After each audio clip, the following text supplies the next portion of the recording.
Welcome to the Payroll Podcast, the show that explores the latest insights and innovations in the world of payroll.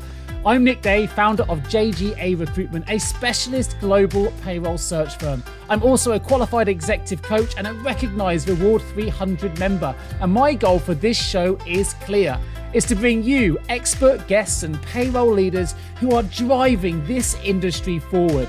From cutting-edge technologies and trends to compliance, analytics, automation, leadership strategies, and more, we're going to cover it all on this show to help you to deliver accurate and timely payrolls across your organizations. So let's join together in raising the strategic profile of payroll worldwide. Grab your coffee or your favorite beverage and let's get started. Hello, everyone, and welcome to today's episode of Payroll Question Time. Should be a really good episode today. We're going to be focused on February 2023's issue of the Employer Bulletin, which for those of you that may or may not be aware was the 100th bulletin from the HMRC, which is now released to over 2 million customers. We're going to be getting into the detail of what that involved, but also each of our panel here for their views on the future of payroll and the roles and responsibilities that may involve. Now, for those of you that don't know me, my name is Nick Day. I'm CEO of JGA Recruitment Group. We're a specialist payroll recruitment agency. I'm a Reward 300 member. I'm the host of this wonderful show and also the host of the Payroll Podcast, where indeed we will be releasing this audio on that platform as well. That's enough about me, though. Let me introduce you to our expert panel, going from left to right. I'm going to start with our very good Simon Parsons. Yeah, good afternoon, everyone. Simon Parsons, UK Director of Compliance Strategies here at Worx. I have the Master of Science in Payroll Management. I'm a Fellow of the Chartered Institute of Payroll Professionals and a member of Reward 300. Sit on a number of government panels associated with HMRC, DWP, BAYS, and occasionally the pension regulator as well, and in DWP. So it's great to be here. I've got a bit of a cold today, so forgive me. I'm a few tones lower than normal. George to introduce himself as well, please, Richard. Yeah, hi, Richard George, Director of Education at the Payroll Centre. Very much like Simon, I'm also on lots of panels, and I'm also part of the Reward 300, and obviously we are the largest face-to-face payroll educator in the UK. Fantastic. Lou Gray. So my name's Lou Gray. I'm an Associate Director at Evelyn Partners. I'm also a member of the board of CIPP and a member of Reward Strategy. And so I don't feel left out, I'm powered by coffee this afternoon, so cheers. Fantastic. And our pensions expert, Andy Nichols. If you can introduce yourself, please, Andy. Hi, Andy Nichols from the pensions regulator. My background's payroll and obviously very heavily involved in automatic enrolment. So put your questions in, we'll see what we can do. Fantastic. Well, let's talk about today's discussion points then. We are going to be talking to begin with whether payroll should indeed be aligned with reward, and I'll give you some context as to where that came from a little bit later on. We're going to be talking about new training courses that are coming to the fore. There's one in particular that's due to come into the market from the GPMI, so we'll get your thoughts on that. We're going to talk about devolved governments, the government's Feb Employer Bulletin, which will be probably the most of today's discussion. There's a few things to get through there. Simon's new tax year special webinar, which is something you absolutely do not want to miss. I'll put a link in the chat box when we get there. And a pensions update, as well as hot topics and a Q&A if we can. So let's start then with our first topic for today. While I imagine you can hear this, I've got building works going in the background. I'm going to start with a question that comes straight to Simon. And once this quietens down slightly, I'll come back to myself. But the reason we brought this in, I was asked a question recently as to whether payroll should now be known as payroll and reward. We know there are publications that focus on reward as a title, but actually most of the content is payroll related.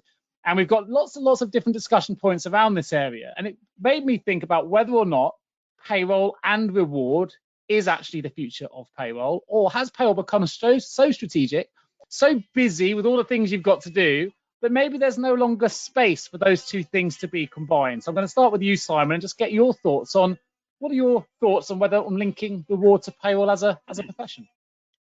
Yeah, it's a tough one, Nick. This could start all sorts of hairs going here, there, and everywhere, isn't it? I think payroll profession in itself has its own high esteem position that it should maintain. But sometimes I think we're going back to the old sketches we used to see sometimes in the annual conferences at payroll, where payroll is probably seen as a bit lower class than maybe the HR. which is seen as a little bit more lower class than maybe the finance, and there's an element of positioning. The challenge is with reward and benefit, the implications on tax and therefore national insurance, student loans and everything else is so intertwined that the payroll professional is more than just calculating wages and taking a bit of tax. It's much more having a knowledge of what's the impact of decision points. So there is an opportunity, certainly for payroll to be more influential in the strategic direction taken by a business in the reward of employees, because increasingly, dare I say it, am I going to be a bit controversial? I think some of our reward specialists have got closer to an HR view, a fluffy view, without understanding the implications. So there's lots of times where we as payroll professionals or even taxation professionals within a business find out that something's happened 6 to 8 months after it happened, without the business actually realizing that they've got some major Class 1A liability, for example, or PSA responsibilities, or the individuals, because they've done that, are now all going to be taxed. And so I think there is an element of linking pay and reward, but are we part of reward or are we partners together? So my own instinctive head, but I'm a bit old-fashioned, is to say maybe it's more of a partnership than a combination. But it's interesting to see what other people's views are. I think there is a strategic role for payroll as a profession in its own right. I fully agree. And to take this a little bit further from my side on the recruitment fence, going back probably pre-pandemic, a lot of payroll managers that I was speaking to were looking to elevate themselves beyond the profession sometimes. I want to become a head of reward. And the reasons for that predominantly were because it remunerated better. Heads of reward were paid better than the heads of payroll. But we've seen that start to change, certainly as recruiters. And I wonder now, and I'll come to you, Lou, if I can, someone who's made it right to the top of the profession, you're involved with the CIPP as well. Do you now see the reward being a step above? Is it a sideways move? And with all the things that you've got to do, with the level of people you're paying as well, have you even got time to take on all those responsibilities in what could potentially be a joint head of pay and reward type role? What would your views be? So in my opinion, which is probably controversial, at the moment they're very clearly separate.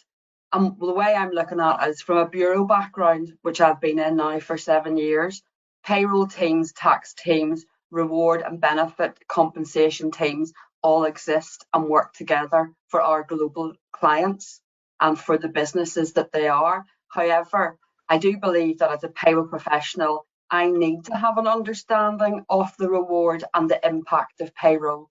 You know, if I go back to when I started in payroll at the very beginning, it was me that was making the decisions as a payroll person on PMI, cycle to work, childcare vouchers, gym membership, car loans, season tickets. And as a small payroll team, we didn't have the tax experts to depend on. We knew what they were in-house and we knew how to treat them. But over the years, reward has developed by, it's a business and an entity in itself. And that's where, now looking to the future, to me, if you want to be involved in payroll, we need to go back to the old way, which I'm sure people are thinking, oh no, definitely not. But to me, as a payroll professional, I need to know how they're treated. I don't necessarily want to turn to a tax colleague and ask them for help and advice. I want to know, and I want my team to know. And as a payroll professional, I feel that we should know. So yes, what Simon said, I agree with it. It is a partnership, but in no way do I see myself, now maybe that could be wrong, do I see myself as a payroll professional below HR and below reward? But that's my opinion. I definitely, as far as I'm concerned, you all know, I believe that I'm just as good, if not better, than tax and audit specialists.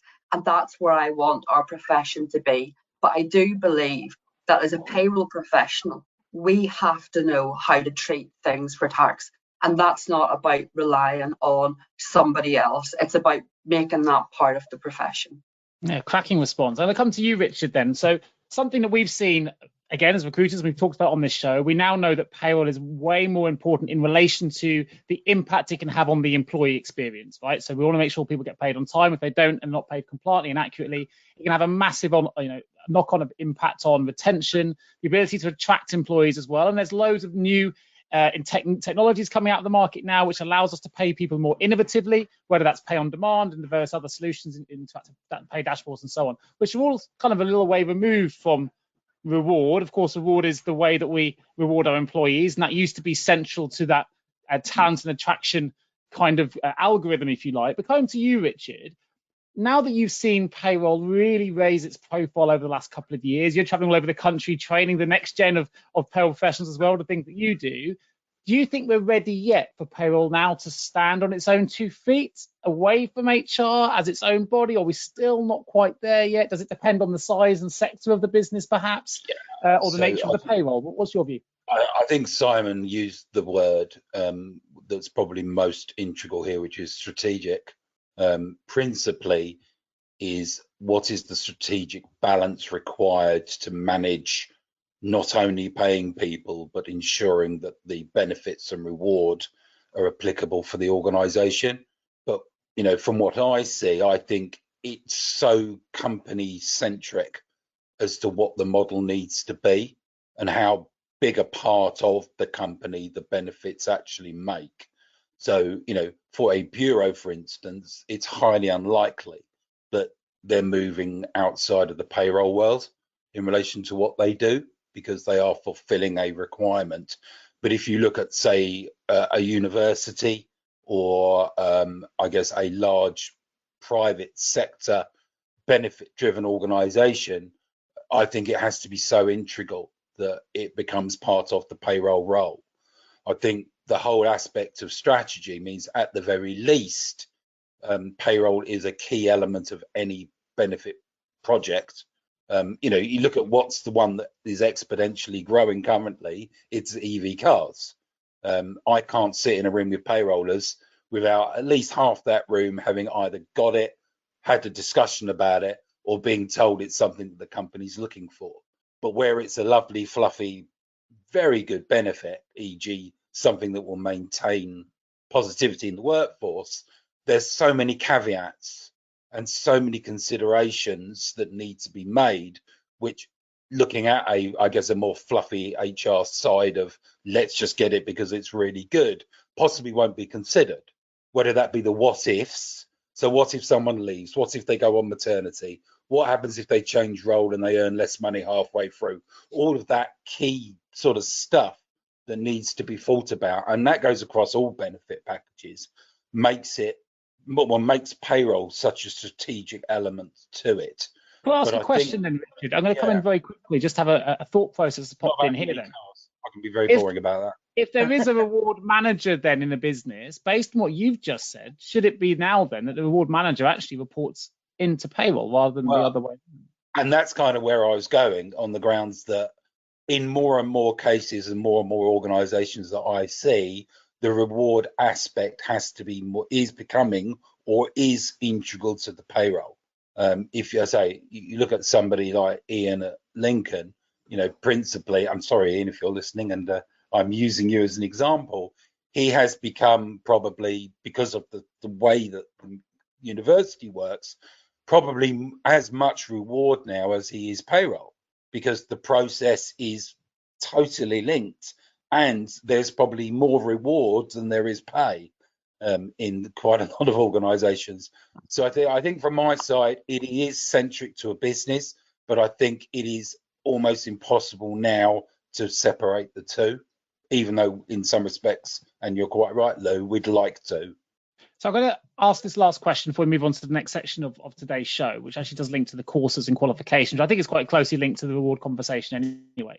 So this conversation initially came to life when I was asked a question by a provider to say, Nick, would you help support us with the idea that we're going to change the payroll apprenticeship program title from payroll apprentice to payroll and reward apprentice? At which point I said, I can't write that, because I no longer think that's the case. That's my personal view, of course, but I was unable to give that support because I didn't feel like we should be combining them at an apprentice level anymore.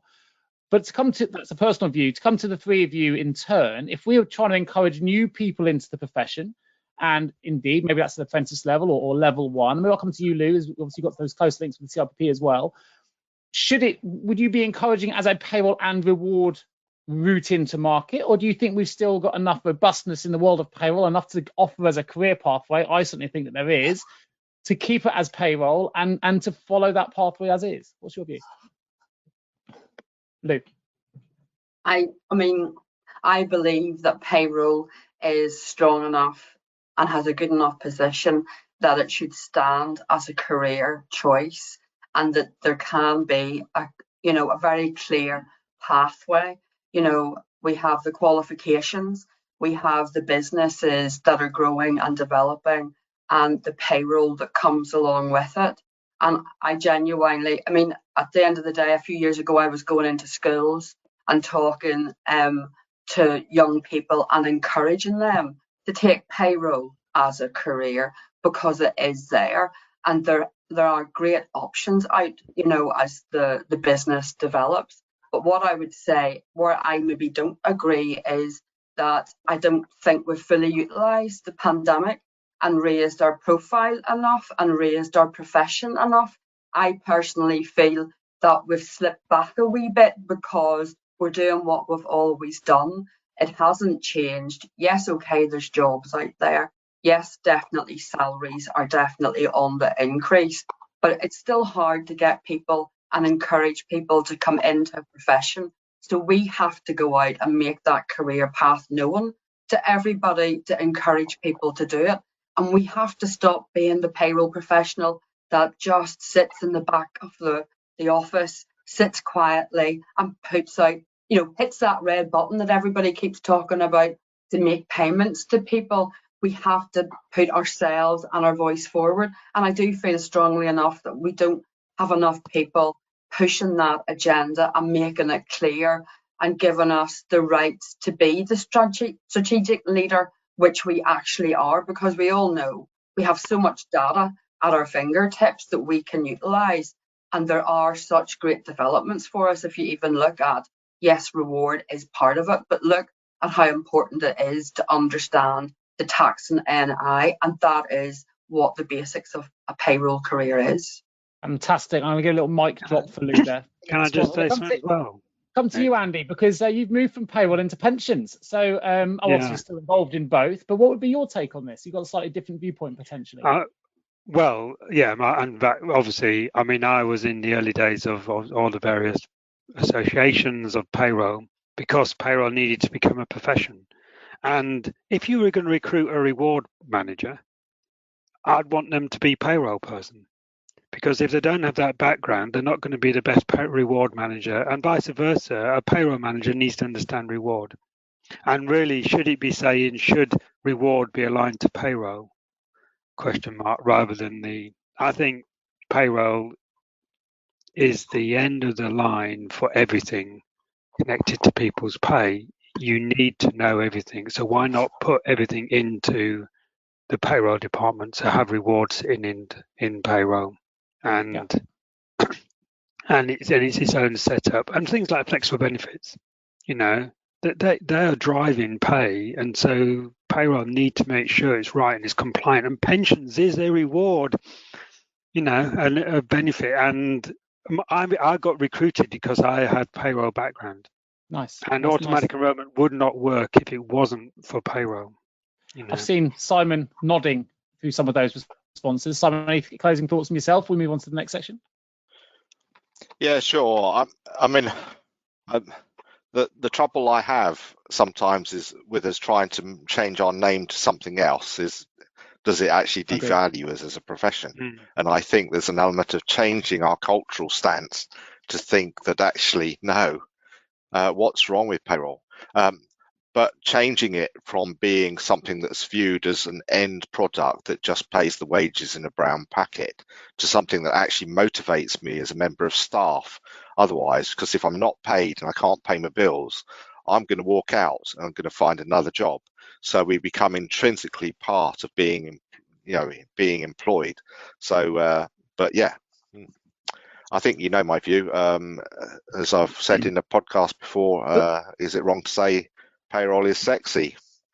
It's never wrong to say payroll's sexy. That's a great time to move on to the next slide. I'm going to come to Richard with it because I think it relates to where we are here.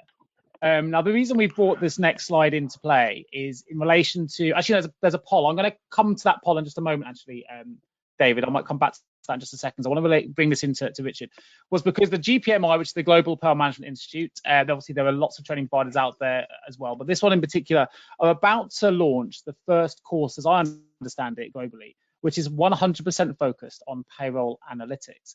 Now, this is really interesting because Lou's just talked about the value of payroll data. We've talked a lot already about raising the strategic profile of payroll. And actually, we need to do a little bit more to keep that in people's consciousness and to make sure that we highlight how strategic the role is. Richard who obviously works for the training provider, person who's used to delivering courses all the time. Is this how we get to raise the profile of payroll for the masses, if we start to really show its interconnectivity with analytics? And is this the kind of courses that we need payroll professionals to start looking at now? Are we evolving into the world of analytics as our future? Yeah.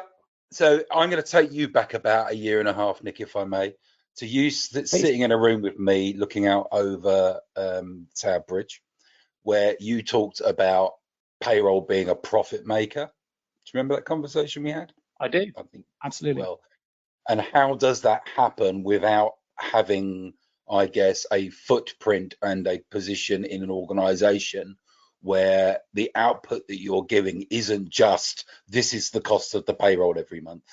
Now, historically, payroll's been very good at that.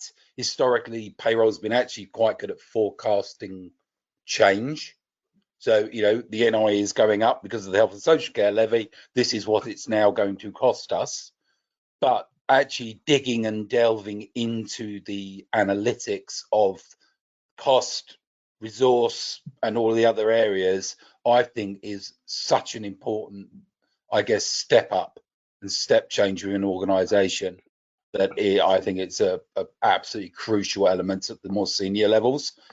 It's not to say it doesn't already happen in the UK. I can obviously speak on behalf of CIPP that has a fairly chunky element within the foundation, if I'm not mistaken, Lou. And we do too, in a number of our courses, talk about how a payroll manager should be manipulating budgets, etc., reporting out, crisis management, all of that good stuff. But actually having a sole course specifically around this area is really high value.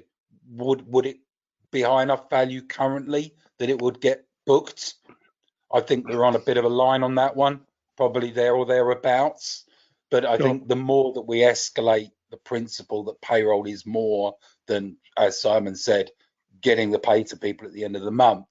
And as we are more integrated into areas like reward, sort of seaming it all together, that analytical output of the effects of the whole, I guess, reward, pay and benefits scenario becomes more and more critical to a business.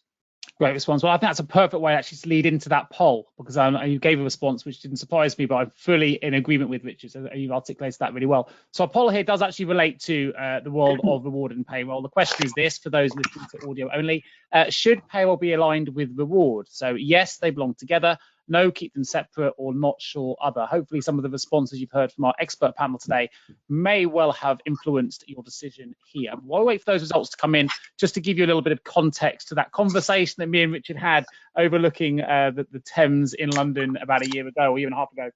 What we were talking about there in relation to trends and data and analytics was, I was speaking to Richard about how, and Richard just mentioned this already, just to bring it back in, payroll is not just about paying money out. And most other functions may look at payroll and think it's very, very expensive. It's in fact arguably the most expensive function of operation, because wages obviously account for huge outgoings.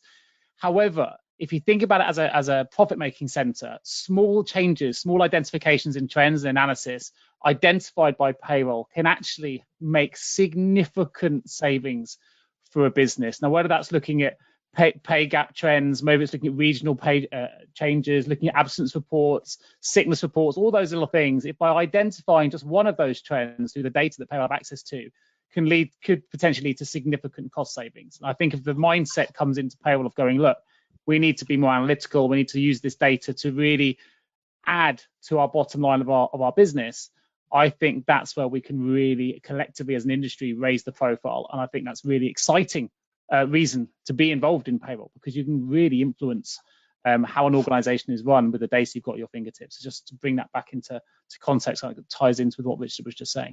So let's have a look at some of these results. Hopefully it shouldn't take too long for these to come in. It's a pretty straightforward question. When they do, I'm going to come to you, Simon, on this one, if we can. So let's start on the results. For those listening to audio only, we've got 55% believe they belong together, 32% says keep them separate, and the rest of the results, which is 13%, say not sure other. What are your thoughts on those results, Simon? Yeah, it's interesting. Increasing popularity to bring them closer together.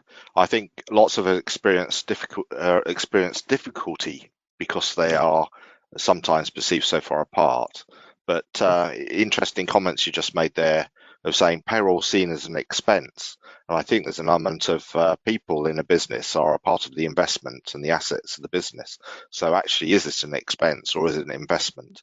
And it's seeing where the returns are, which is where it goes with your analytics type discussion, is because the analytics provide better and more accurate information to understand what the costs are to gain profit and margin and grow and see where investment and strategy should be for motivation and for profit.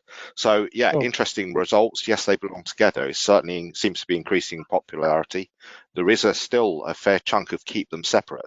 I can understand that to a certain extent as well, because I think it's more a relationship, is a instinctive type of area of thinking we want better relationships with it, but does that mean we actually align them totally? It depends where that alignment comes. The not sure as others, that seems about normal.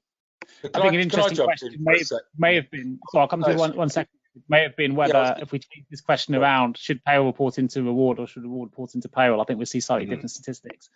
So sorry, Richard, you were going to make a comment. Yeah, I was just saying it'll be interesting to know what position people have who have answered that question, because I think just personally from the people I meet, obviously of which there are many, I guess the higher up in the payroll food chain you are, the more, and obviously the higher level you are, the more diversity you want in your role.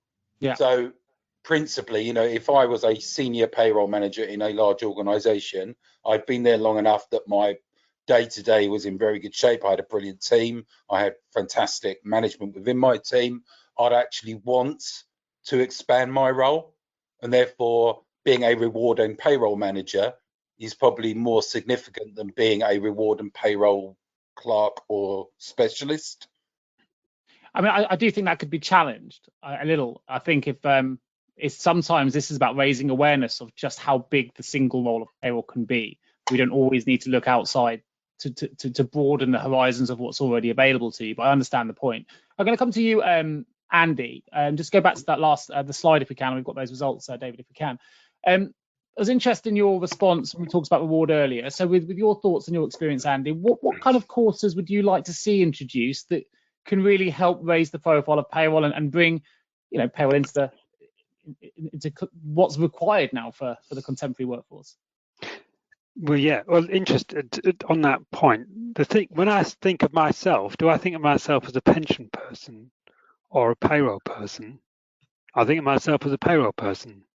I'm in trouble here. I always refer to you as our pensions expert, so I hold myself accountable for that error. But my background, I've been doing obviously work for the pension regulator now 10 years thereabouts. So I am also a bit of a mix, because payroll has grown so much since I started in the mid 80s in payroll that it was just tax, national insurance, SSP had just been introduced, SMP obviously came along later, then you got directors and then eventually you got to the point now where you are looking after all the flexible benefit stuff, pension schemes, so all the company car, electric, everything, and you've got to be looking forward to say, well, what is the next bit that's coming along? And so future changes is the sort of courses that you need to be, certainly if you're at a manager level, you need to be saying, what are the trends, what are the changes, what is government driving? Like when we're talking about the pension bit towards the end, we know that there's new types of pension schemes coming up. We know retirement age may be, when will 68 be the retirement age? Small pots, pension schemes will be closing because they're not offering value for money. So these are the things you've got to be aware of. We've got to be aware of all those things and now the implications are for payroll. So the pensions dashboard is coming up. So that's data requirement from payroll mainly into pension schemes. The pension schemes then supply the data to the pensions dashboard. Individuals log in and say, oh, look, these are my pensions. Well, if there's gaps missing, it's going to come back to the employer eventually to fill those gaps of data. So I think it's like keeping up to date, and not just up to date with current, but up to date with what the future is, would be the courses I would be attending if I was in full-time payroll. Yeah, great response. I'll come to you, Lou, cutting edge of payroll training with your relationship with the CIPP as well. If you were coming into the world of payroll, or even as an experienced payroll professional as you are, what are the kind of courses that you think we should be introducing to help future-proof the industry going forward? So I agree about the analytics course. I think it's a great idea and it opens up the market to us. But I also think as payroll professionals, we have to be able to use and develop software and to think of automation and improvement processes. So it's not just about I know it's about calculating the tax and the NI, looking at the rewards, looking at the actual salaries, but it's looking at what process improvements you can put in place. And that just doesn't apply to the Bureau. That can be in-house as well. How can you improve and reduce the risk of the information that you're working at? And I think, I'd written an article a few years ago about the importance of a soft skill that payroll professionals need is IT and software development to have. I'm not saying that you have to be able to do 100% of the work, but you need to have an understanding and a knowledge to be able to bring in the right resources to get deliverance of what you're looking for and what your business needs. That's a great point, particularly at the minute in my world of recruitment, we're seeing a huge influx of cloud-based APIs hitting the industry, and yet a lot of payroll professionals aren't familiar with what an API is yet, and yet it's going to be immersing itself in the payroll industry more and more every single year. So there are certainly technological considerations. I saw you put your hand up there, Simon. You were going to make a comment. Yeah, sure. I don't know what the position is because I've not been out of it. It's 2023 and I graduated with my Master of Science through the CIPP in 2020 or 2019, whenever that was. And one of the fundamental modules of the Master of Science in Payroll Management at that point was information technology. It is an important area that we need to be familiar with, because we can get caught in process and like it even. We like coloured forms, we like bits of paper, whereas actually we should be thinking, actually, we don't want this to occupy our time. Some of this mundane stuff can just be done by a machine. Let's get into the really interesting stuff that makes us a profitable business, for our owner, as it were, and our staff. And so it's really quite exciting, and it's good to hear Lou's view there as well. And because I think that's fundamentally part of payroll management education. Absolutely. I don't know if anyone's seen the same. Sorry, Nick. That comes back to where payroll professionals sometimes get stuck at. We've always done it that way, referring back to what Simon says. We've always done that way, and we're not going to change. But we do have to change. Technology's out there, and we need to be at the forefront of it. There's a great saying, which I'm a big fan of, which says, what got you here won't get you there. And that's relevant for that. I also saw a report by one of the global payroll providers released recently that valued the European HCM and payroll technology markets at 35 billion. And I think that's just gives you an indication already that this is coming in every, more and more now. Players that never really looked at payroll in the past, technology players, there were Silicon Valley players out there that never really considered improving the world of payroll. There are other things to be focused on. Suddenly they've seen an opportunity, and it's a huge opportunity to advance the way things are done on a global scale. So this is absolutely coming in terms of new innovations every single day in the world of payroll, which I think is very exciting, right? This allows the payroll people to be more strategic, as we mentioned. Yeah, I was going to come to you, Richard, so you've timed that perfectly. Yeah, I was just saying very quickly, I was involved fairly recently in the development of a new payroll solution, and the only word that kept being said was API now. It was everything. Yeah. So, yeah. Sorry. Yeah, well, it used to be about best in breed. It's now about a slightly different way of moving forward. But for those not familiar with API and you're on this show, maybe we'll do a future PQT on it. But do go and research what it's all about, because it's coming and it's here to stay. We've had a first question come in relation to this before we move on to our next slide, which is going to get us, for those listening, right back into the legislation detail of this show, which we're usually so focused on.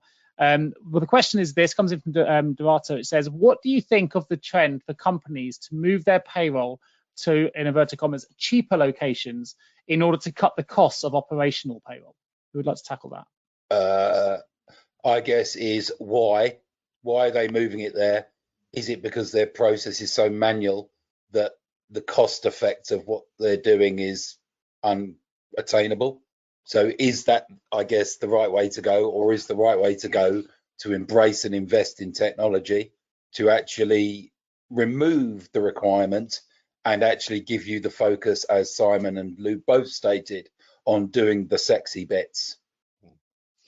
It's a very difficult area, Nick, and I think it depends on the drivers, because sometimes we think that the best way of increasing profitability in business is to cut back on the investment. Now, that's probably a failure to understand the return on the investment. So if you're not investing, you're going to fail to get the return, but sometimes it's viewed only as a cost. So it's something that I'm sure all payroll suppliers, probably even Lou in her bureau type operation as well, sees that the driver sometimes to going for new technology, this, that, and the other, there's sort of that in the background, but when they come to it, they want to pay you half as much as they used to. So you've gone from something whereas 20 years ago, we would offer payroll services on premise sometimes or near premise, so we were close to them, that then you have people come along and say, we expect you to drop the price by 50%. Well, if you're doing that, you're then going to have to locate where you don't have to pay people as much and you only pay them 50%. So is that India? Is that overseas? Is that elsewhere? So that becomes a reality of the commercial position. Now, does that really work? I think that's a judgment. So it's a very difficult area to go to. But often you'll find that then you're into an arena where you're actually promoted on that basis. But some elements of offshoring is great. They work well, but you've got to be careful with local knowledge loss and understanding of cultural differences, because there are cultural differences. Now, it's one of those things that I've spoken at GPA and others. Is there really a single global HR payroll solution? I'd actually stick my head out and say it doesn't exist, because there are local requirements. In other words, there are national differences and national requirements which make the global impossible. So can you have a global solution that integrates them all? Potentially, but there's always going to be shortfalls and differences. And remembering again to when I did the MSc course, one of the modules was on, do strategic management, and it was looking at the French beer industry. You can say that's an oddity, but the reality was that a cheap beer in France was a premium beer in the UK and sold and marketed that way, and it worked. But the perception is, well, what's the difference? Well, probably about £2.50. I think interesting on the perception piece for me, and obviously my view is limited to the recruitment side of things. I'm not sure it's a trend at the moment. I think there are, of course, companies that do outsource to cheaper locations due to costs. I'm not seeing it as a sweeping trend within the payroll industry right now. In fact, if anything, I'm seeing the trend being an investment in global tech, and some of those tech suppliers may be based in different locations. But I'm personally, in the clients that we work with, I'm not seeing an overall trend of people looking to offshore to these sort of cheaper remote locations. There's certainly some that do, but I don't see it as a sweeping change at the moment. It's something that's always been there. And for as many that go out to cheaper locations, as many bring it back in-house. Certainly it's not something I'm seeing on a more generalist side of things at the moment. Well, the price is rising from some of those locations as well. So the differentials are shrinking.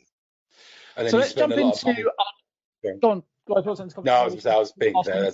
You spend a lot of money sending me out there to train them anyway, so you lose all the value. There you go, yeah. It's not good for the carbon footprint sending you out there, Richard. You want to keep your No, it's not, but I've had the We do it pleasure. for half the price, Richard. This is it. Right, so there's a subject we didn't quite get to on last month's PQT, which is about devolved governments, and we promised we would bring it back. We wouldn't avoid it. We would come back to it this session. So back into the details today. We are having some questions come in as well, so please do keep putting those in the questions box. If I haven't asked your question yet, do not worry, I will ask it, but two of these actually relate to pensions questions, Andy, you'll be pleased to hear.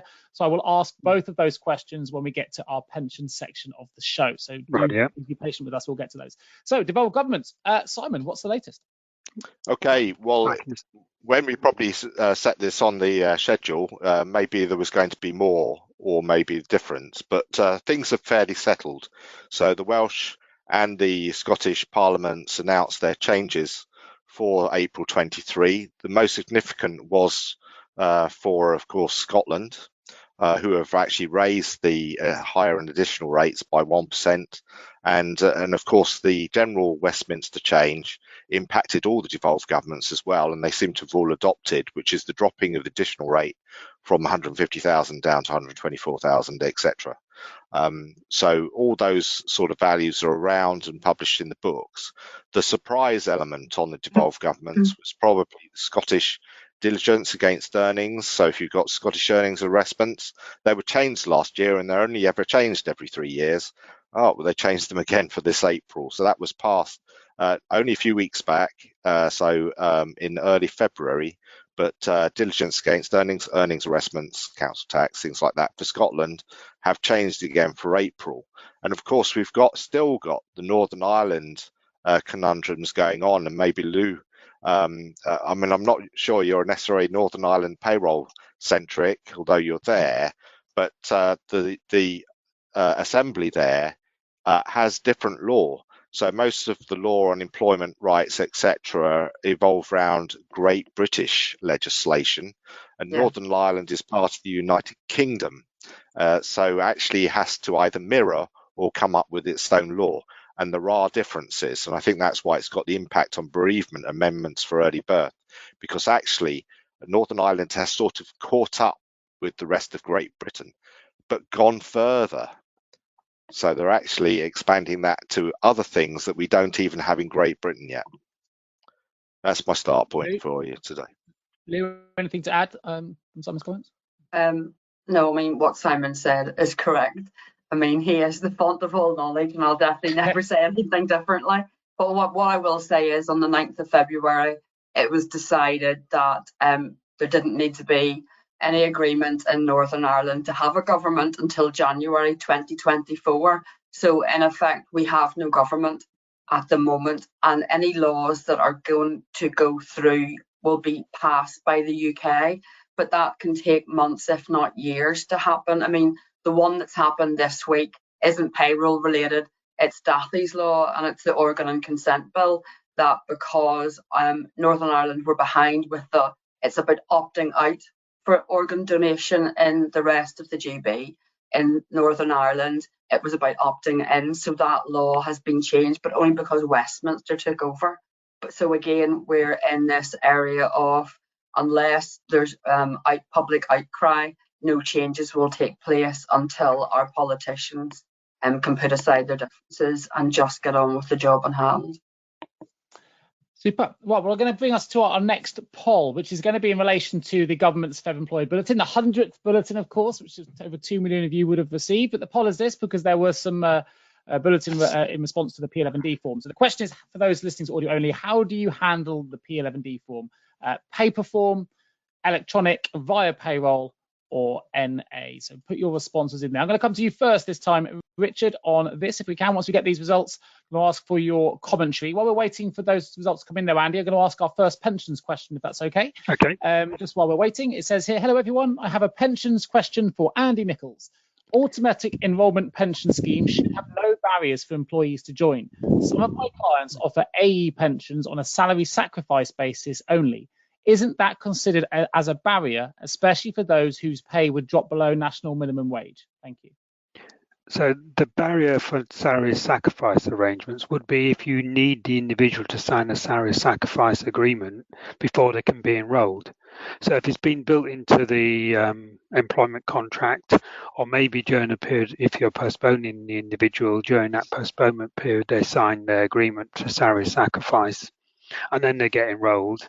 So as long as at the point of enrolment, that salary sacrifice is already in place, there's no barrier.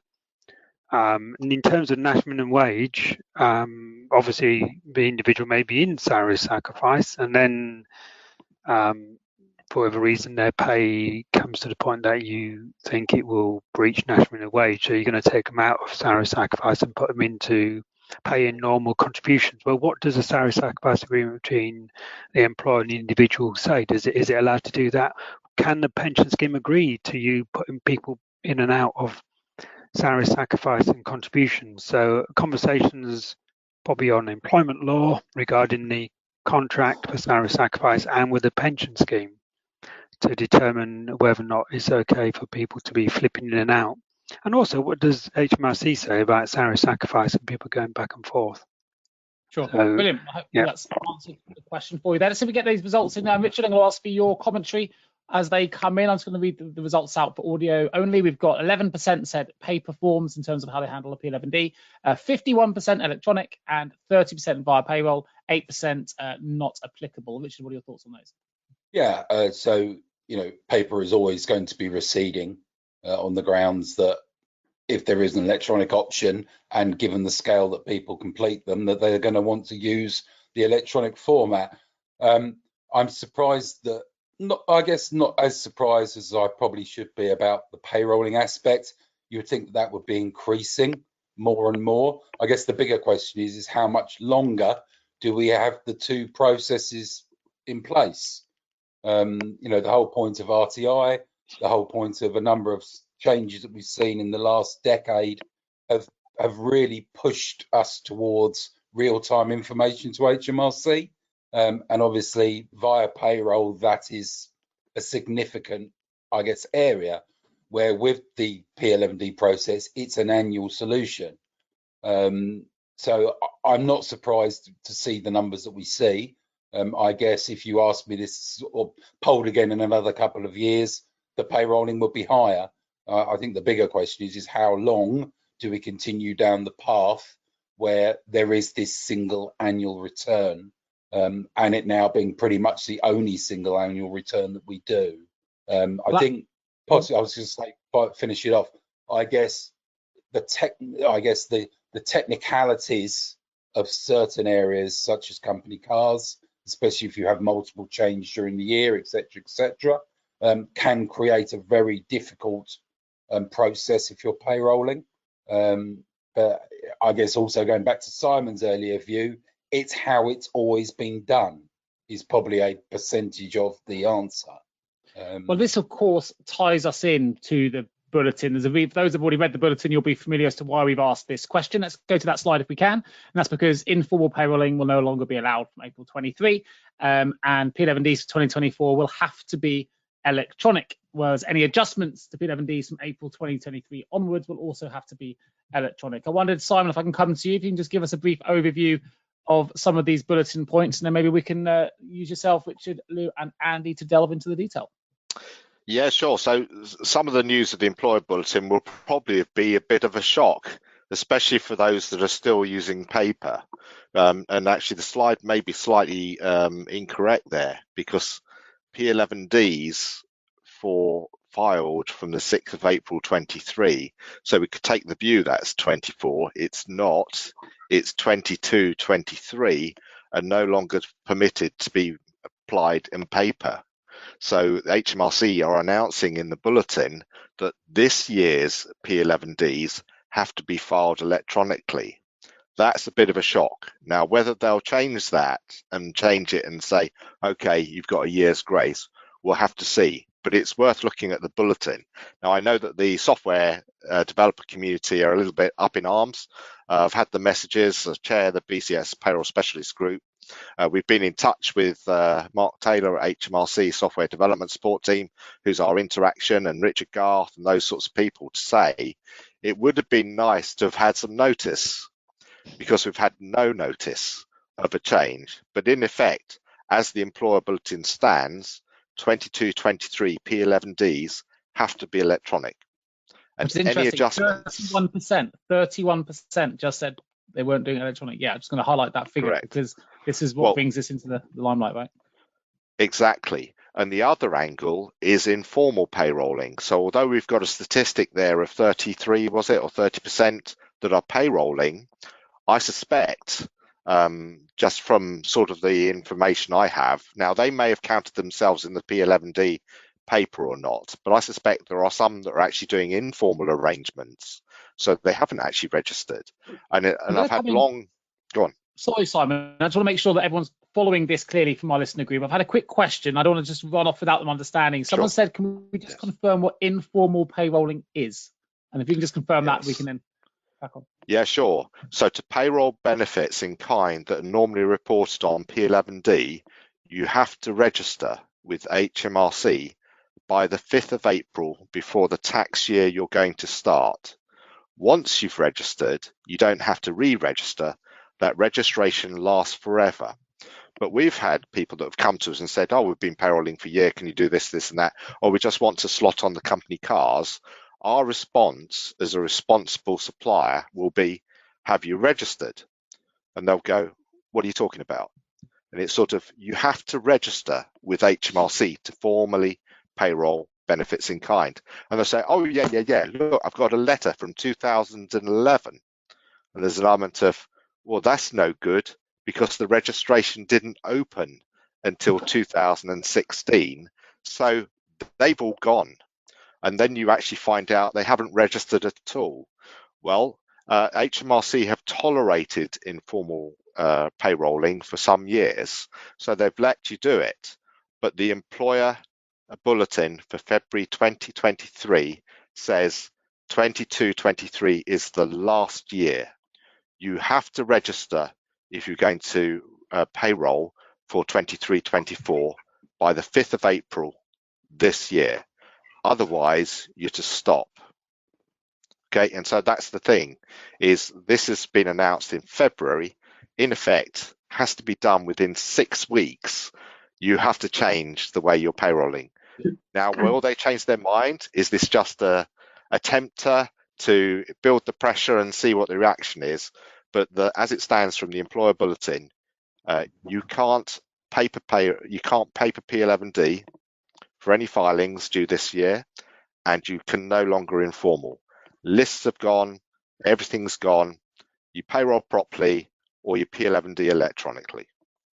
Richard, anything you'd like to add to that? Yeah, I was going to say, it is, as Simon quite rightly said, it is a bit of a, oh, and by the way, rather than here is a strategic plan. I think the other issue as well, I mean, obviously Simon quite rightly said, you have to register by the 6th of April, but really you need to register well before that, because HMRC need a period of time to review the people who are going to be moving, to alter their tax codes for the new tax year. So, you know, realistically, you're probably too late to get it all absolutely how it should be for the 23-24 year.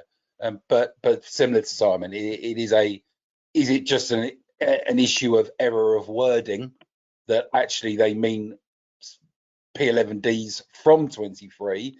It doesn't seem to be by how they've written it, and that may be a bit of an oops, which has happened before allegedly in certain areas. But as it stands, it really is a hurry up and wait. We've had a question, Richard, perhaps I'll stay with you for a moment. You may be able to answer here. It just says, do you have to register every benefit or are these split into categories? No, it's every benefit and the people who you are going to payroll them for. On the back of the comment we just mentioned. Yeah, let's clarify that a little, Richard. Yeah, you can payroll some categories and still P11D others. So you can choose the benefit types you're going to payroll. Yeah, sorry, that's what is that what you meant though, isn't it, Richard? Yes, you don't have to say I'm now payrolling everything. You can say I am payrolling private healthcare, because that's quite an easy one, especially as a starter. But they still company cars is difficult. Very much so. but you still have to obviously quantify who it's going to be because of that amendment to the tax coding, possibly on historic P11D items. So. And something I want to mention, actually, Simon, you highlighted this just before the show by email. You were talking about the late notified dropping of the BACS hash. I wonder if you could just bring that into the conversation so people are familiar and aware. Yeah, we're in a very random world these days, and prime ministers every 5 minutes, and chancellors as well. Although we've probably had one now, so we returned to stability because they've been in place for a couple of months. All's well in the world. The BACS hash was introduced in 2012 as a means of verifying payments for universal credits. In fact, there's regulation that requires us as employers and payroll professionals to report a random number to BACS and a BACS hash. And surprise, surprise, about 2 or 3 weeks ago, a little notification said, by the way, we didn't tell you before, but we don't need it from April.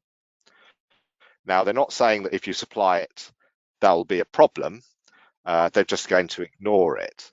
But it's strange that this flagship best practice BACS hash has just been canned at short notice. So you'll find that maybe software will be changed. Now, again, a number of questions have been asked. So in relation to P11D and payrolling, a number of questions have been asked of the relevant groups.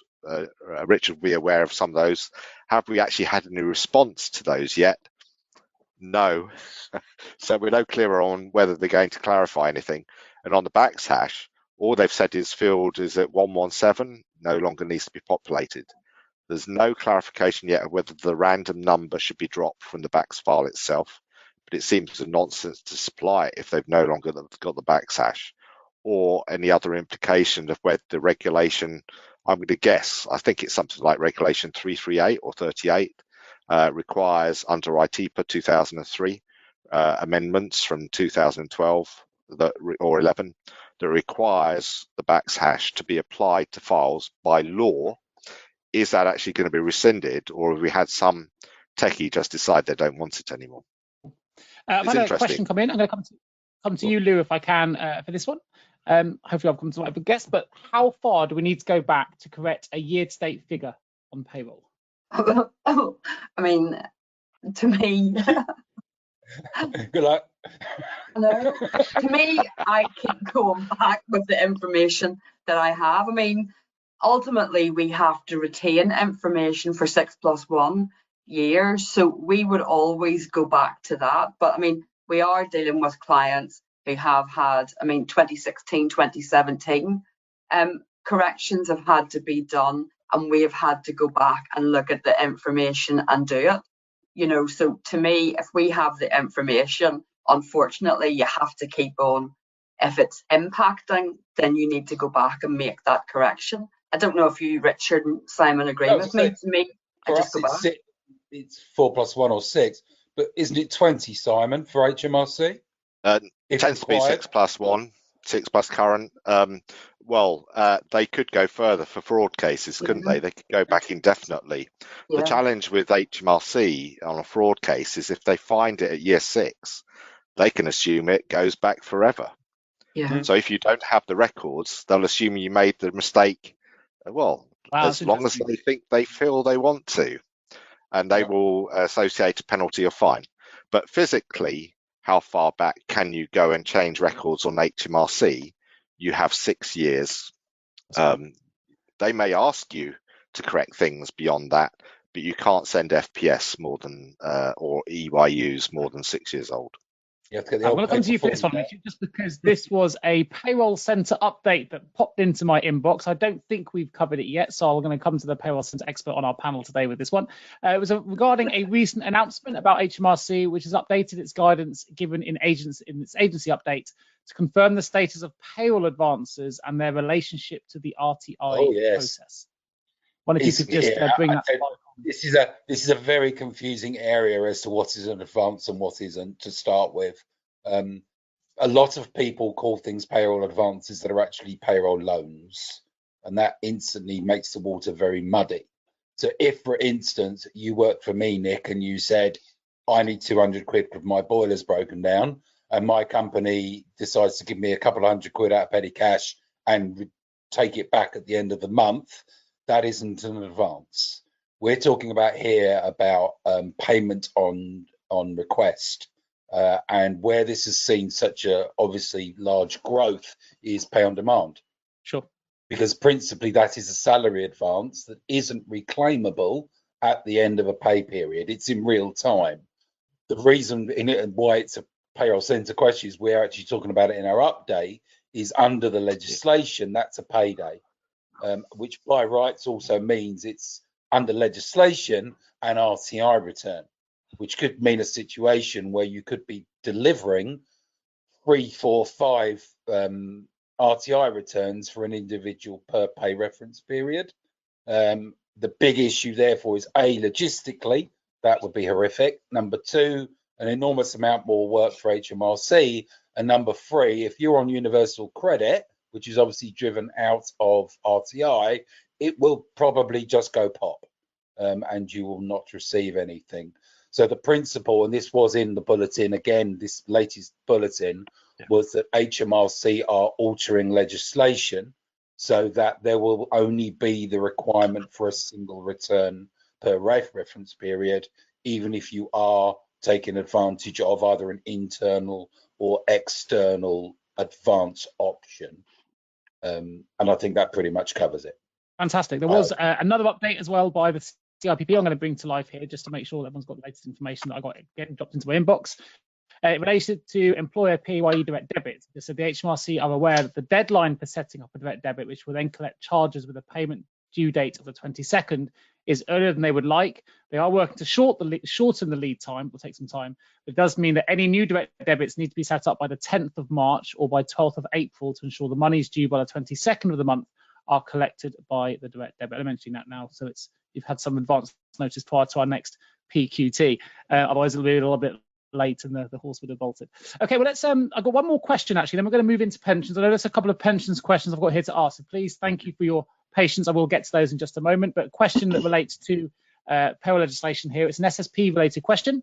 I have an employee who was off on sick leave for 28 weeks. We issued an SSP1 form, then the employee returned to work for a few weeks and then went off again and has been off sick ever since. The HMRC website says your employee is no longer eligible for SSP if they have a continuous series of linked periods that last more than 3 years. My question is this: if the employee has come back for just 2 weeks, after receiving 28 weeks of SSP and then goes on sick leave again, are they eligible for SSP? That is it's the first case I've ever had with an employee returning to work for a couple of weeks and then going back on sick leave. Please, can you advise? Would you like to talk about link, Simon?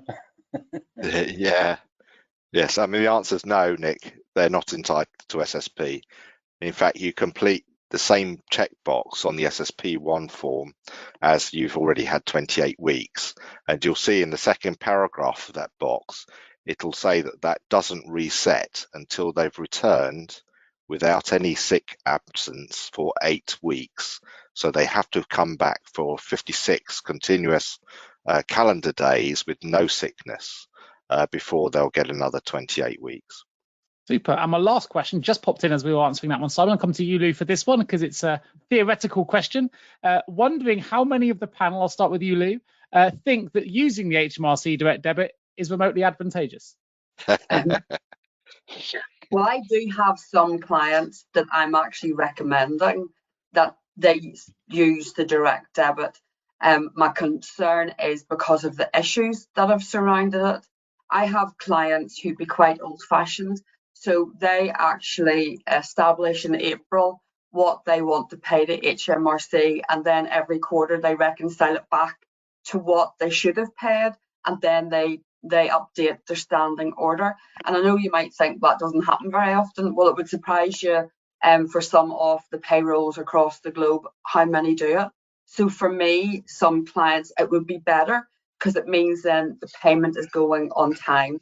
But I'm caveating that with some of the feedback I've heard about the direct debits not being taken on time and HMRC then issuing penalties, which then obviously involves your time at trying to fight with HMRC to prove that they didn't take the direct debit in time, and can we just please stop the penalties and make sure that it's rectified? Anyone else have a comment on that, or are we happy to move on? I think it's how technical is your payroll, how efficient are you, and yeah, there's always been these issues. We could go back to the dashboard not showing the ERS NI on the same day as the rest of the stuff. I mean, historically there has always been problems, but I think it's down to do you need help ensuring that you've made your payment on time? is probably a key question, and really how technically varying is your payroll month to month. Sure. Okay, cool. Let's jump to the next slide. So the HMRC recognise there are issues with it, so there are some teething problems with it. They say that they will reimburse the interest charges and things like that, but there have been employers, as Lou's saying, where the direct debits have actually been taken late and they've charged them interest and penalties. When they contact, sometimes it depends who you talk to, but I think HMRC itself recognises as a problem, they'll rectify it, but that's not always what the other person on the other end of the line says. Sure. And that's your challenge for you. And then it means then that you're back at this scenario where we're instructing clients of one thing, HMRC are saying another. I'm trying to tell them this is a better, more efficient way of working, and then HMRC let me down. So then the client's back to, what do you know in payroll? It's all your fault. And I think that's the scenario that sometimes we get caught in. Yeah, it makes sense. God, who'd want to be in payroll, right? All of us over here. Great. It's sexy. Without challenge, you wouldn't be so exciting. Well, let's jump in. We've got something really exciting coming up, which is a special edition webinar featuring the very, very wonderful, effervescent character Simon Parsons, who's going to be talking sexy character. Sexy payroll. Going to be talking very sexy. Payroll. Absolutely. Yeah. It's at 11 o'clock on Friday, the 3rd of March. For anyone interested in joining that, I've just put a link in the chat box where you can sign through directly. We're going to be tackling income tax bandwidths and rates, national insurance, changes to national minimum wage, statutory parental leave and sick pay, the threshold for student loan repayments, and much, much more. And we do like to do a bit of promotion here. For those who've been following these shows, you will know just how knowledgeable Simon is in all these matters. That is one you do not want to miss if you want to find out more about any of those areas. So fantastic show there. Have a look in the chat box. You'll see the link. You can sign up right now if you wish to.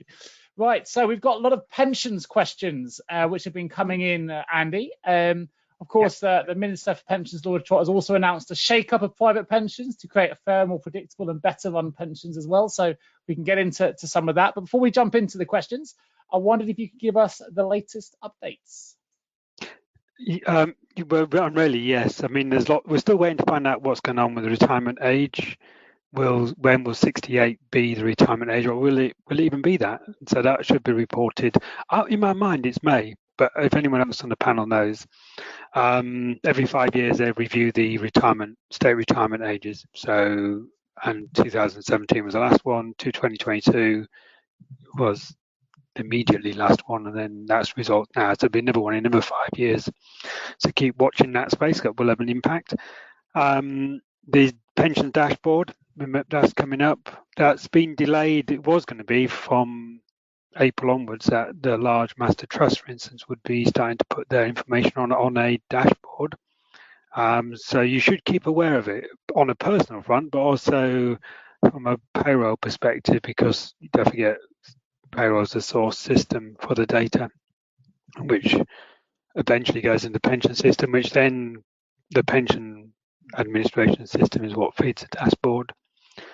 We may have employees querying things when that happens. Yeah, you're right. Laura Trott is looking at the equality side of things. So mainly to do with DB schemes, guarantee the sort of pension you're going to get, but DC schemes, defined contribution schemes, what you pay in, what the employer pays in, then that pot of money can be utilised to either buy an annuity, a pension, guaranteed amount per year, or you take drawdowns and things like that. But of course, how well that money is invested determine how much of a pot you get. So the regulator, etc., FCA even want to make sure that pension providers are offering value for money. And to the point that the regulator, if a scheme is not offering value for money, we will close it. and then the members will transfer to another scheme that is offering value for money. So value for money is vital, and of course people have lots of small pots. They could have lots of different employments, lots of little bits of money in different pension schemes, and so that's been looked at, has been being looked at for quite some time. So can you have pot follow member is one of the possibilities. There'll be consultation, all that sort of stuff, but do you consolidate those pots? How do you make sure those pots don't get eaten away by charges and so on? So all that stuff is being looked at as well. There's new pension schemes, pension super funds, which are defined benefit type things where employers may move their defined benefit scheme into a pension super fund, which will reduce the employer's risk, but should maintain the individual ability to have a good pension. Collective defined contribution schemes are being looked at, gone live. They have to be approved. Anyone that wants to do that have to be approved by us. And multi-employer collective defined schemes. So have a look, CDCs, rather than me tell you everything, I suppose, but basically it's a way of employers limiting their liability, and also for employees that they, because it's a combined pot, there's less risk for them as well in terms of fluctuations in investments.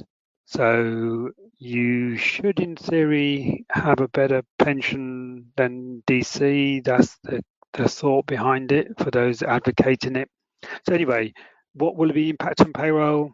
Chances are they'll operate, CDCs and pension super funds operate the same way as normal, i.e. there'll be a contribution rate, definition of pensionable pay, take the contributions, pass the data over to that particular pension provider.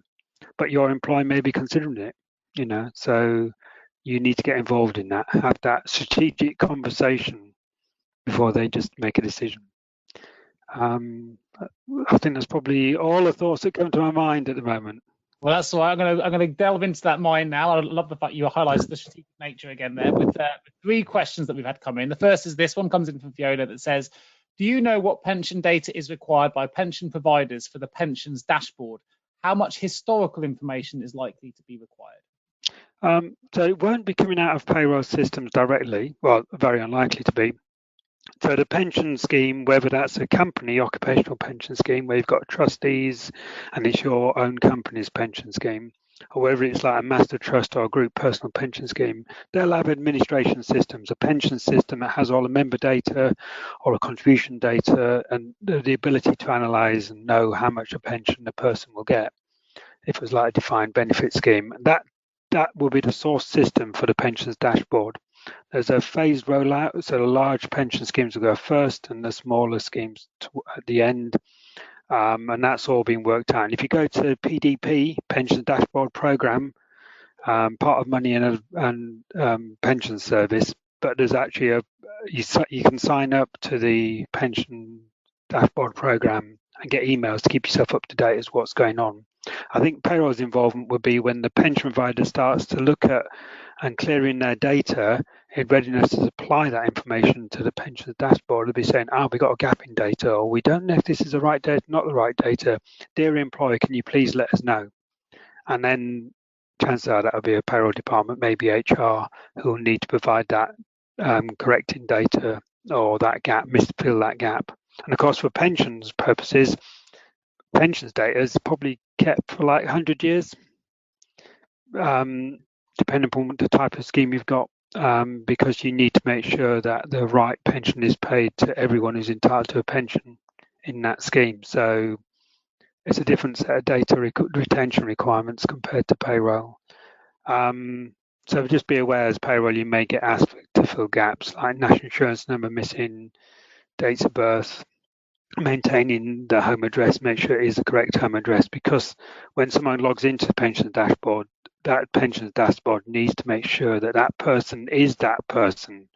So the identity of the individual needs to be verified before they can then access all the pensions that all the various pension providers are provided into the pensions dashboard. And of course, if you think one's missing, you need to go and find it. And so there'll be search facilities as they are now to find missing pension pots. I think that covers it. Great, that's good. We've got a couple more to get through yet. Andy, I'll keep you on your sorry, I'll try and That's all right. I've just had someone ask as well, just to remind them, perhaps they missed the start of the show, saying, will we get a recording of this? Just to remind everybody, we are recording the session. We will send you the slides and recording after the session is over. We will also be releasing an audio version of the show on the Payroll podcast as well. So I'll put a link in the chat for those that are interested in that, so you can follow along. But yes, you will be getting a copy of this later in the show or after the session. Another question then for you, Andy. If an employee opts into a pension scheme, would you pay this over with normal contributions that month or delay for a month in case they opt out due to the disinvestment costs? Right. Well, you need to, if they've been enrolled into the scheme because they've opted in or in, you take contributions, and then it's down to you as an employer and the pension scheme to determine whether or not that money needs to be paid over. It will need to be paid over if they don't opt out, and there'll be an agreement as to when that will be. But logically, once the opt-out window is closed, then you'd expect the money to be paid over to the pension provider. So either the pension provider will be saying to you, we don't want the money. You hold on to the money. Once the opt-out window is closed, then you can pay it over. Or maybe yourself are saying, saying to the pension provider, do you mind if we hold on to the money until the person's opt-out windows has closed? So you agree between the two parties, and then obviously for payroll that does enhance the administration, because you're tracking people that you've taken contributions, you're not paying it over, but you have passed their member data over, and then you will have to remember to include that data in when you come to make the payment. So there's a lot of it's more complicated because you're withholding payments, but it is allowed, and it is something like, so if you enrolled someone on the 1st of January, then you need to you can't withhold it any longer than paying it over by the 22nd of April. Yeah. Okay. So that gives you a time frame. So it's like 3 months type thing as a maximum you can withhold it for. So an interesting question for you here. Do we need to auto-enroll Ukrainian refugees who are working now in the UK but plan to go back to the Ukraine in the near future? Their status, whether the refugees or not, although obviously a very difficult time for them, is not the issue from automatic enrolment. The automatic enrolment is fairly straightforward. If they're a worker for UK purposes, an employee, etc., then they need to be assessed and automatically enrolled, and they've got the right to opt out, or they can cease membership at a later date. You can use postponement for up to 3 months. So if someone's come in here and their intention is to return within 2 months, then you could use postponement for up to 3 months. But obviously, if they're still here at the end of those 3 months and they still meet the criteria to be automatically enrolled, they've got to be put in the scheme. They can choose to opt out, or, as I say, later on choose to cease membership. And of course, maybe they won't leave. Maybe they'll stay and make their home here in the UK, in which case they're now building up a pension for retirement. Sure, great answer. And last question, if you've got more, do put them in the chat box or the question box. It says PAYE authorization code is set to expire on the 10th of March and the client has still not received to send across. We're due to process their pension payroll next month. If the PAYE authorization code is not received, then we'll need to do the process again. But can we still report RTI without authorization? Yeah, that's probably a payroll one, isn't it? Yeah, and the answer is, Nick, is yes, they can. So the authorization code is more gaining access to information from HMRC to the employer, as opposed to the other way round. So an agent can actually file an unauthorized PAYE scheme regardless. So you don't actually need authorization to file. You do need the scheme, but to collect tax codes, messages, student loan, etc., you do need the authorization code. Otherwise, an agent will receive nothing. Great. All right. Fantastic. Well, a new question just popped into the box. Back to you, Andy. In regards to payover of pension contributions to providers, how important is it to make the payment and investment as soon as deductions are made from employee versus statutory deadline? When you set the pension scheme up with the pension provider, there should be an agreed payment schedule. So there should be an agreement as to when that money will be paid over. So it's important to meet that payment deadline. You've legislatively, it can't be any later than the 19th if you don't pay electronically, and the 22nd if you pay electronically of the month following the month in which the deduction is taken, a bit like PAYE. So if you take the deduction on the 28th of February, you've got until the 22nd of March to pay it over, for instance. So there's that aspect. So follow the pension scheme agreement as to when the money should be paid over. If you don't pay over the contribution, or you don't pay over the right amount of contribution, and within 90 days of the due time, then the pension provider will have chased you in the meantime. But if they haven't got that money, or don't think they've got the right amount of money, they will whistleblow. They have to whistleblow the TPR. We will then chase the employer, and you can end up with an unpaid contributions notice, penalties and everything else way on top of what you just haven't paid over. So bear that in mind as well. If you have any clients, for instance, if you're a payroll bureau, you've got clients who are being a bit naughty like that, tell them, we'll find them. Well, funnily enough, someone's just put in the box here then, why don't the regulators do more to promote companies having to auto-enroll? Is it the employer's responsibility to keep telling employees about auto-enrollment, or the employer, or, yeah, that's the question. The legislation requires employers to put people into pension schemes if they meet the criteria. And you have to tell everyone they've got the right to opt in and join. So those that don't get automatically enrolled have to be aware of the fact they've got the right to join the scheme. The DWP are looking at, for instance, people that don't get enrolled because they're part-time, don't earn enough. How do we get those people into schemes? Or even the self-employed are looking at, how do we get self-employed? Regulator, we've been actively working with gig economy to get, delivery drivers, etc. Uber, you will have noticed, have done that. So there is a real push because people need, do you want to have a good retirement? And saving for retirement is one way of trying to achieve that. Super. Well, maybe here for the first time ever, we've just about finished PQT on time. Thank you for everyone who's joined along for the whole hour and a half. We've managed to keep all our attendees hopefully fully involved. I'm going to read out one last comment that came in from someone who's joined PQT for the first time today, who's written, it's my first ever time participating. It has been great. Thank you. So there you go. I hope you're leaving a good impression to everyone else that's joined for their first time today. Leaves me an opportunity to remind you all the next PQT is on the 24th of March 2023. Registrations will be open very soon. You can find those at sdworks.co.uk/PQT. Remember to fill in the surveys. Let us know what you want us to cover in our next show on that 24th of March. And I just want to remind everyone about that excellent webinar coming up, which is in the a link is in the chat for you to want to join Simon Parsons. That's taking place on the Friday, the 3rd of March, which is actually World Hearing Day for those interested in hearing inclusion. Two things in one go there. And I just want to say one final thing, which is a huge thank you to Simon Parsons, to Richard George, to Lou Gray and Annie Nichols for being our expert panel today on Payroll Question Time. We look forward to bringing you the next episode on the 24th of March. My name is Nick Day, and I wish you all a wonderful weekend. Thank you, everybody. That's all for this episode of the Payroll Podcast. I hope you enjoyed our discussion today and gained valuable insights and inspiration to advance your payroll career or your payroll operation. If you haven't already, please do subscribe to the show so you never miss a future episode. And if you found this podcast helpful, please take a moment to leave us a little review on your preferred podcast platform. It's your feedback that really helps me to improve the show and, of course, attract new listeners so we can continue to raise the profile of the payroll industry for all.